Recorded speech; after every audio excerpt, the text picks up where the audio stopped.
बात करें 14 सितंबर की हिस्ट्री की, तो सबसे पहले ये जान लीजिए कि आज ही के दिन 1949 में हिंदी इन देवनागरी स्क्रिप्ट को भारत की ऑफिशियल लैंग्वेज के रूप में एडॉप्ट किया गया था और इसी के संदर्भ में आज के दिन हम लोग हिंदी दिवस मनाते हैं। अब देखिए, हिंदी के अलावा इंग्लिश भी भारत की ऑफिशियल लैंग्वेज है। अच्छा, Hindi as an official language ये आर्टिकल 343 में दिया गया है और इसी दिन ब्योहर राजेंद्र सिंह जी का जन्मदिन होता है और इनके 50th बर्थडे यानी कि 1949 में हिंदी को अडॉप्ट किया गया था। यहाँ पर मैं आपको एक चीज और बता दूं कि इनके पुत्र राम मनोहर सिंह ने हमारे संविधान के प्रियम्बल पेज को डिजाइन किया था and at that time he was one of the most prominent artist in India. तो इनका भी नाम आप याद रखिएगा। बाकी राजेंद्र सिंह जी हिंदी लेखक थे और he was one of the foremost advocates of Hindi. बात करें इवेंट्स की, तो आज ही के दिन 1846 में कोर्ट मैसेकर हुआ था नेपाल में, जहां पर जंग बहादुर कुंवर और उनके भाइयों ने मिलकर नेपाल के राज दरबार में 30 से 40 लोगों को मार दिया था, जिसमें कि military officers, palace guards, Nepal के प्राइम मिनिस्टर और अन्य मिनिस्टर शामिल थे। अच्छा, जो राजघराना था जहां पर ये पूरा इवेंट हुआ था उसका नाम हनुमान डोका है और ये काठमांडू में स्थित है। अब देखिए, नेपाल में भी मराठास की तरह कुछ पॉलिटिकल क्लैंस थे जो नेपाल के एडमिनिस्ट्रेशन को देखते थे, लेकिन कोर्ट मैसेकर के बाद पॉलिटिकल क्लैंस का दौर खत्म हो गया और इनकी जगह पे राणा ऑटोक्रेसी आ गई नेपाल में। अच्छा, इन लोगों ने राजा का टाइटल नहीं लिया था, बल्कि ये एज अ प्राइम मिनिस्टर सर्व करते थे, मोर लाइक दी पेशवाज। और उस समय के राजा राजेंद्र विक्रम शाह और क्वीन राज्य लक्ष्मी ये लोग सिर्फ पपेट रूलर्स रह गए थे। लखनऊ के मूसाबाग में हुए युद्ध के बाद बेगम हजरत महल नेपाल चली गई थीं, जहां पर जंग बहादुर कुंवर ने ही उनको अपने यहाँ शरण दी थी। अब 1917 में रशियन रिपब्लिक नाम की एक बहुत ही शॉर्ट लिव्ड कंट्री बनी थी after the proclamation bye Russian provisional government और ये प्रोक्लेमेशन 14 सितंबर को साइन किया गया था।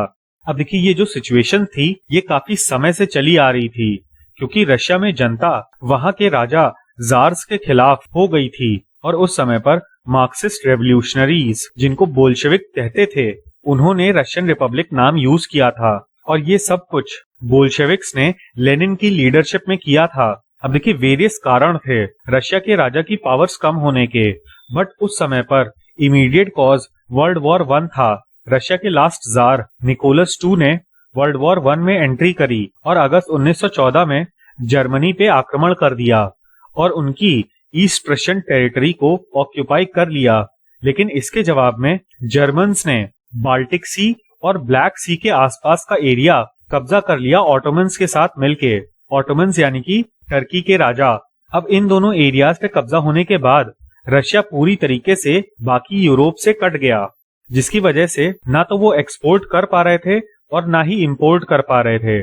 और ये एक मेजर कारण था कि रशिया की इकोनॉमी डिप्रेशन में चली गई और फरवरी 1917 में ज़ारिस्ट सिस्टम को रशिया से खत्म कर दिया गया। यहाँ पर बोल्शेविक्स वॉर को खत्म करने के पक्ष में थे और फाइनली 2 मार्च 1917 को जार निकोलस II ने अपनी राजगद्दी छोड़ दी। जार निकोलस II का पूरा नाम निकोलस रोमानोव था और जुलाई 1918 में इनको और इनकी पूरी फैमिली को मार दिया गया। अब आज के समय में जो कम्युनिस्ट हैं वो कहते हैं कि इस पूरे हत्याकांड में लेनिन का कोई भी हाथ नहीं था, but without any influence Bolsheviks ने इतना बड़ा कदम कैसे उठा लिया इसके बारे में कोई कुछ नहीं कहता। और ये देखिए फॉरेन इंफॉर्मेशन इन्फ्लुएंस का फर्स्ट एग्जाम्पल था, जहां पर कार्ल मार्क्स ने जर्मनी में बैठे बैठे अपनी पूरी थीसिस लिख डाली और रशिया में लेनिन जैसे लोगों ने उस आइडियोलॉजी को इंपोर्ट करके लोगों को एक झूठा सपना दिखाया कि राजा को मार दो तो हमारे भी देश में इक्वालिटी आ जाएगी, इगैलिटेरियनिज्म आ जाएगा, एक्सेट्रा। और लेनिन में विश्वास रखने वाली जनता हमारे भी देश में है जो 24/7 सिर्फ नैरेटिव बनाने पे काम करते हैं। तो ऐसे लोगों की कही हुई बातों को आप क्रॉस चेक जरूर करिए।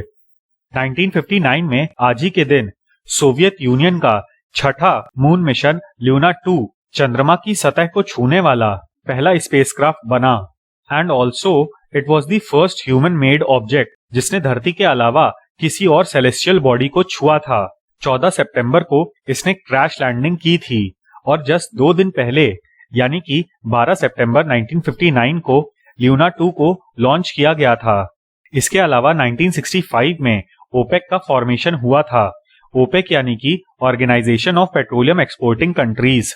अब इनिशियली इसमें 5 मेंबर्स थे, Iran, Iraq, Kuwait, Saudi Arabia और वेनेजुएला, जिन्होंने ओपेक के नेगोशिएशंस बगदाद में कंडक्ट किए थे और 1965 से ही ओपेक का हेडक्वार्टर वियना, ऑस्ट्रिया में है। प्रेजेंटली ओपेक में 13 कंट्रीज हैं जो कि लगभग 44% of total oil production in the world अपने यहाँ प्रोड्यूस करती हैं। अब इसी साल मार्च 2020 में ओपेक कंट्रीज और रशिया के बीच में ट्रेड वॉर छिड़ गया था और ओपेक ऑफिशियल्स ने रशिया को अल्टीमेटम दिया था कि वो अपना प्रोडक्शन 1.5% से कम कर लें, लेकिन रशिया ने इस बात को नहीं माना and as a result production काफी हाई हो रहा था। अब देखिए, इकोनॉमिक्स के पॉइंट ऑफ व्यू से सोचें तो प्रोडक्शन या फिर सप्लाई बढ़ गई थी and as a result prices नीचे आ गए थे।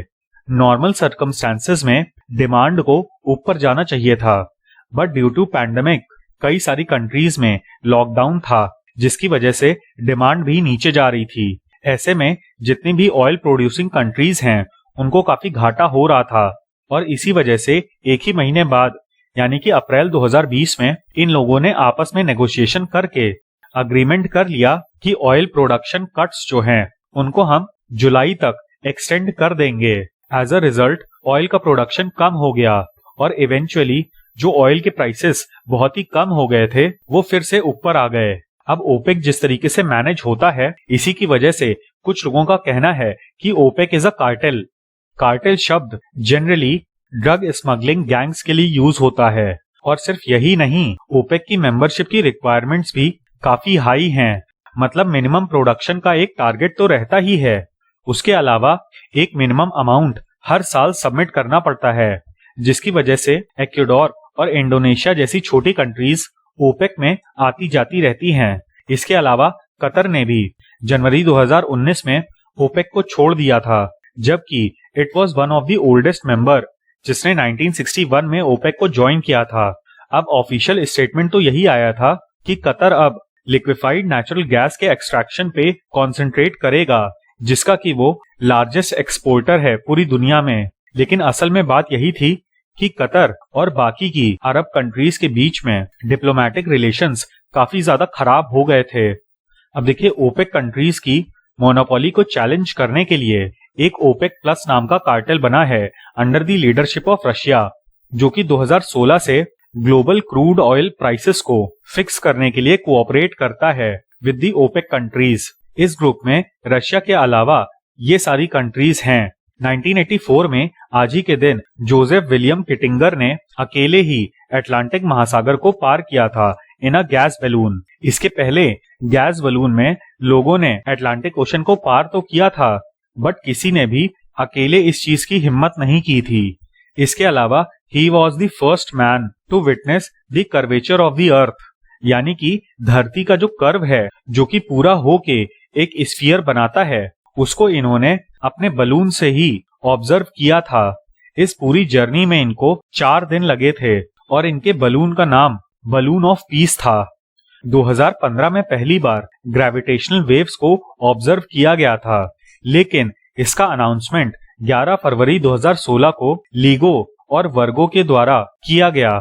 ग्रेविटेशनल वेव्स को आप ऐसे समझिए कि जब आप किसी तालाब में कोई पत्थर फेंकते हैं तो वहां पर वेव्स बनती हैं।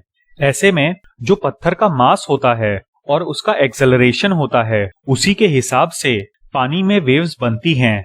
इसी तरीके से स्पेस में भी जो मासेस हैं, इंक्लूडिंग सन, प्लैनेट्स एटसेट्रा, इनके एक्सेलरेशन की वजह से ग्रेविटेशनल वेव्स बनती हैं। अब अभी तक ये माना जाता था कि स्पेस में जो भी ऑब्जेक्ट्स हैं उनका कोई बेस नहीं है, मतलब कि वो किसी चीज पे नहीं है, बल्कि वो फ्री फ्लोइंग है। जबकि ग्रेविटेशनल वेव्स के डिस्कवरी के बाद ये सिद्ध हो गया कि स्पेस का कोई ना कोई बेस जरूर है। अच्छा, ग्रेविटेशनल वेव्स को पहली बार 1905 में हेनरी पॉइंकेयर ने हाइपोथेसाइज किया था और 1916 में एल्बर्ट आइंस्टाइन ने भी इसको प्रेडिक्ट किया था on the basis of his theory of relativity. बात करें LIGO की तो इसका फुल फॉर्म याद रखिएगा, लेजर इंफ्रोमीटर ग्रेविटेशनल वेव्स ऑब्जर्वेटरी।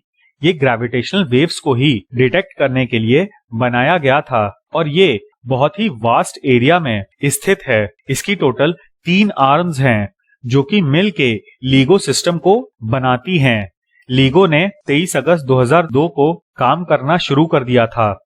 बात करें वर्गो इंटरफेरोमीटर की तो ये भी ग्रेविटेशनल वेव्स को डिटेक्ट करने के लिए बनाया गया था और ये एक तरीके का साइंटिफिक कोलैबोरेशन है बिटवीन 6 कंट्रीज, जिनमें ये सारी यूरोपियन कंट्रीज आती हैं। अब वर्गो खुद में एक ऑर्गेनाइजेशन है और इनका अपना इंटरफेरोमीटर है ग्रेविटेशनल वेव्स को डिटेक्ट करने के लिए और वर्गो ऑर्गेनाइजेशन 1993 में फॉर्म हुई थी।